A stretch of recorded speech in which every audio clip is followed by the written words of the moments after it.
ಮುಖ್ಯಮಂತ್ರಿಗಳು ರಾಜೀನಾಮೆ ಕೊಡುವಂತ ಪ್ರಶ್ನೆಯೇ ಇಲ್ಲ. ನ್ಯಾಯಾಲಯದಲ್ಲಿ ಹೋರಾಟವನ್ನ ಮಾಡ್ತೀವಿ ಅಂತ ಗೃಹ ಸಚಿವ ಪರಮೇಶ್ವರ್ ಅವರು ಉತ್ತರನ ಕೊಟ್ಟಿದ್ದಾರೆ. ಹೈಕೋರ್ಟ್ ಮೂಡಾ ತೀರ್ಪಿನ ಬಗ್ಗೆ ಗೃಹ ಸಚಿವ ಪರಮೇಶ್ವರ್ ಅವರ ಪ್ರತಿಕ್ರಿಯೆ ಇದು. ನಾವು ನ್ಯಾಯಕ್ಕಾಗಿ ಕೋರ್ಟ್ಗೆ ಹೋಗಿದ್ವಿ ಅನ್ನುವಂಥ ಮಾತನಾಡಿದ್ದಾರೆ. ಮೂಡಾ ಪ್ರಕರಣದಲ್ಲಿ ಸಿಎಂ ಪಾತ್ರ ಏನೂ ಇಲ್ಲ ಅಂತ ಹೇಳಿದ್ದಾರೆ ಗೃಹ ಸಚಿವರು. ಸಿದ್ದರಾಮಯ್ಯರಿಂದ ಯಾವುದೇ ಅಧಿಕಾರ ದುರುಪಯೋಗ ಆಗಿಲ್ಲ. ಏನ್ ಮಾತಾಡಿದ್ದಾರೆ ನೋಡೋಣ.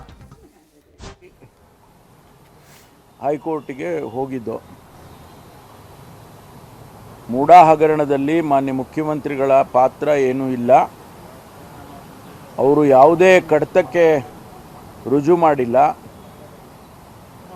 ಅಥವಾ ಅವರ ಅಧಿಕಾರ ದುರ್ಬಳಕೆ ಅಂತಕ್ಕಂಥದ್ದು ಯಾವುದೂ ಕೂಡ ಆಗಿಲ್ಲ ಅಂತ ಹೇಳಿ ನಾವು ಅದನ್ನು ಹೈಕೋರ್ಟಿಗೆ ಹೋಗಿದ್ದು. ಇವತ್ತು ನಿನ್ನೆ ದಿವಸ ಹೈಕೋರ್ಟ್ನಲ್ಲಿ ಅದಕ್ಕೆ ವಿರುದ್ಧವಾದಂಥ ತೀರ್ಪು ಬಂದಿದೆ. ತೀರ್ಪನ್ನು ಗೌರವಿಸ್ತೇವೆ ನಾವು. ಆದರೆ ಎಲ್ಲೋ ಒಂದು ಕಡೆ ನಮಗೆ ನ್ಯಾಯ ಸಿಗಲಿಲ್ವೇನೋ ಅಂತಕ್ಕಂಥದ್ದು ಕೂಡ ಮನಸ್ಸಿಗೆ ಬರುತ್ತೆ.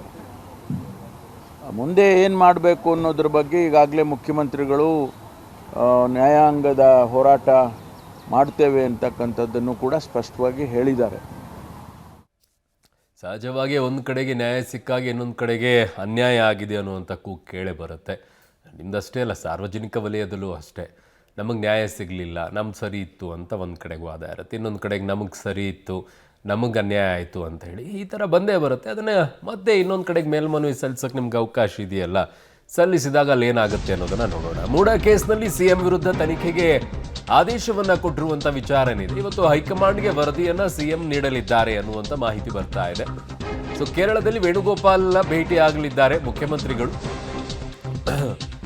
ಮಲಾಪುರಂ ಕಾರ್ಯಕ್ರಮದ ಬಳಿಕ ವೇಣುಗೋಪಾಲ್ ಜೊತೆಗೆ ಸಿಎಂ ಪ್ರತ್ಯೇಕವಾಗಿ ಮಾತುಕತೆಯನ್ನು ನಡೆಸಲಿದ್ದಾರಂತೆ. ಮೂಡಾ ಕೇಸ್ನಲ್ಲಿ ಸಿಎಂ ವಿರುದ್ಧ ತನಿಖೆಗೆ ಏನು ಆದೇಶವನ್ನು ನೀಡಲಾಗಿದೆ, ಈ ವಿಚಾರದಲ್ಲಿ ಹೈಕಮಾಂಡ್ಗೆ ವರದಿಯನ್ನ ಇವತ್ತು ಮುಖ್ಯಮಂತ್ರಿಗಳು ನೀಡಲಿದ್ದಾರೆ.